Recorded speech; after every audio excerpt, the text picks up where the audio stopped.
Bonjour à tous, merci de votre fidélité à VOA Afrique. Nous avons le plaisir de recevoir ici à Washington le président de la République centrafricaine, j'ai nommé Faustin Archange Touadéra. Monsieur le Président, bonjour. Bonjour. Vous êtes ici aux États-Unis, évidemment, dans le cadre de l'Assemblée générale des Nations Unies. Nous allons y venir, mais l'actualité dans votre pays, c'est bien évidemment ces violences à Congo qui ont fait entre 10 et 20 morts. Quelle est votre réaction sur ces violences ? Mais vous voyez que nous avons hérité d'un pays où il y a beaucoup de difficultés, sortant d'une crise. Et il y a encore des groupes armés qui sont encore dans le pays, qui occupent une bonne partie du territoire.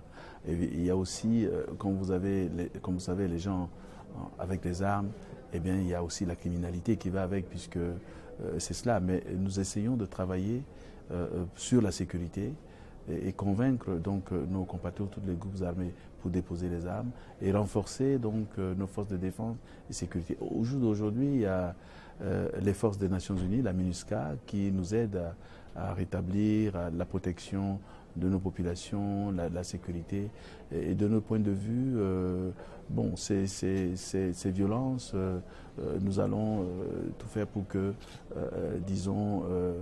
limiter et faire en sorte que nos populations puissent vivre vraiment dans la tranquillité pour vaquer leurs occupations. Alors l'un des leaders de ces groupes armés, le général Sidiki, dit qu'il a reçu son autorité de Bangui.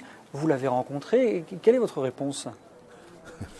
J'ai reçu, comme vous le savez, après mon investiture, je me suis engagé à entamer des échanges avec tous les groupes armés pour leur montrer, indiquer donc notre vision, comment nous voulons engager le processus de désarmement.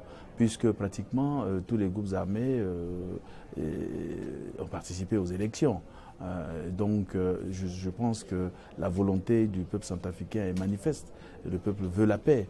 Et veut la paix, ça veut dire le désarmement, la restitution des forces armées, la cohésion sociale, c'est un ensemble. Et c'est cette vision que nous avons voulu partager avec les groupes armés, comment nous entendons enclencher ce processus qui, il y a eu déjà des accords, notamment l'accord du 15 mai de 2015 et tout ça pour le désarmement. C'est dans ce sens-là que nous avons rencontré tous les groupes armés.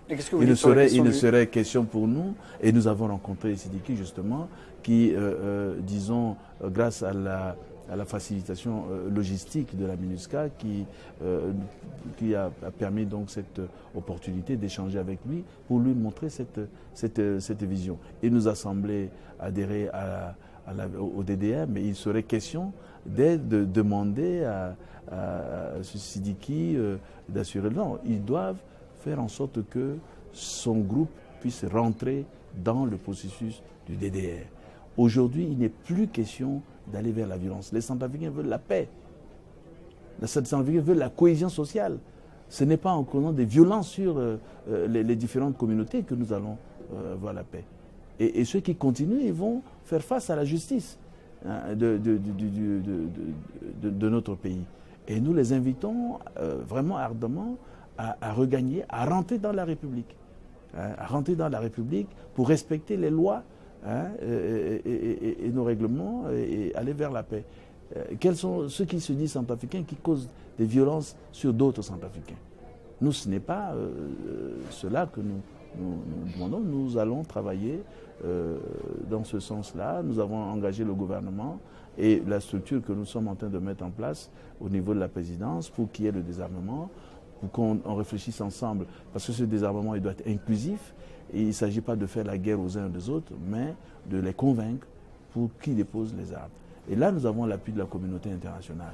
Alors justement, l'un des points centraux, évidemment, de votre visite, c'est l'embargo sur les armes pour pouvoir équiper l'armée centrafricaine. Absolument. On en parle depuis des mois, mais avez-vous obtenu des réponses concrètes de la part, notamment, des membres du Conseil de sécurité? Non, nous continuons justement à lancer donc cet appel-là pour un plaidoyer pour que justement cet embargo qui peut-être dans le temps avait sa justification, mais maintenant ça ne l'est plus. À partir du moment où il y a eu des élections, Aujourd'hui, le peuple a fait son choix. Il y a un gouvernement légitime, il y a une Assemblée nationale. Nous sommes en train de mettre en place des institutions démocratiques, et y compris aussi les instruments de cette démocratie qui sont les forces de défense. On ne va pas avoir une armée sans armes. Hein. Et aujourd'hui, nous avons engagé donc des réformes de la formation, des actions de formation avec le UTM, un programme de l'Union européenne qui va former nos éléments. Ils ont déjà commencé depuis le 15 juillet. Mais on ne va pas... des hommes sans armes, ce n'est pas une armée, ça. Hein. Donc, nous sommes en train de dire, disons, au Conseil de sécurité, au comité de sanctions, de lever cet embargo pour nous permettre de restructurer nos forces, de constituer une force de défense et de sécurité pour remplir sa mission régalienne. Il ne s'agit pas pour nous de former une armée qui va combattre d'autres Centrafricains, parce que nous pensons qu'il y aura le désarmement. Ceux des groupes armés, des ex-combattants qui remplissent les conditions peuvent aller dans l'armée nationale. Ceux qui ne pourront pas vont aller dans d'autres secteurs d'activité, et nous allons constituer une armée nationale, professionnelle, apolitique, pluriethnique, hein, où tous les Centrafricains de toutes les régions vont s'y reconnaître. Et c'est ça notre ambition. Hein, c'est ça notre ambition. Donc, il nous faut déjà que cet embargo soit levé pour permettre aux pays amis de nous aider à reconstituer une armée solide, capable de remplir ces missions régaliennes. Dernière question, est-ce que vous avez le sentiment que la communauté internationale n'est pas en train d'oublier un peu la Centrafrique? On a voulu aller vite aux élections. Elles ont été plusieurs fois reportées. Aujourd'hui, les besoins humanitaires sont de l'ordre de plus de 500 millions de dollars. Un quart à peine, finalement, a été promis par la communauté internationale. N'avez-vous pas l'impression que votre pays tombe un peu au second plan?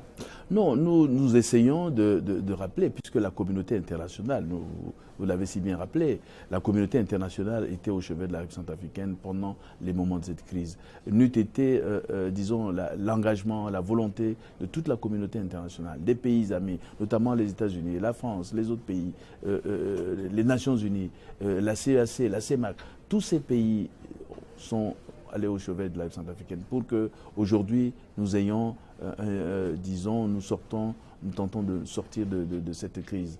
Mais nous sommes à un moment critique. Hein. C'est vrai que nous avons organisé les élections, mais il y a encore des défis. Et si nous ne prenons garde, il y a des risques pour que nous retombions dans cette situation. Vous avez mentionné tout à l'heure des quelques actions, ainsi de suite. S'il n'y a pas de réponse, des réponses sur le développement, sur le relèvement, s'il n'y a pas de réponse sur les questions sécuritaires et autres, mais on risque de revenir. Et ça, on ne pourrait plus contrôler. C'est pour ça que nous sommes venus ici à Washington pour plaider auprès des institutions qui sont ici, notamment la Banque mondiale.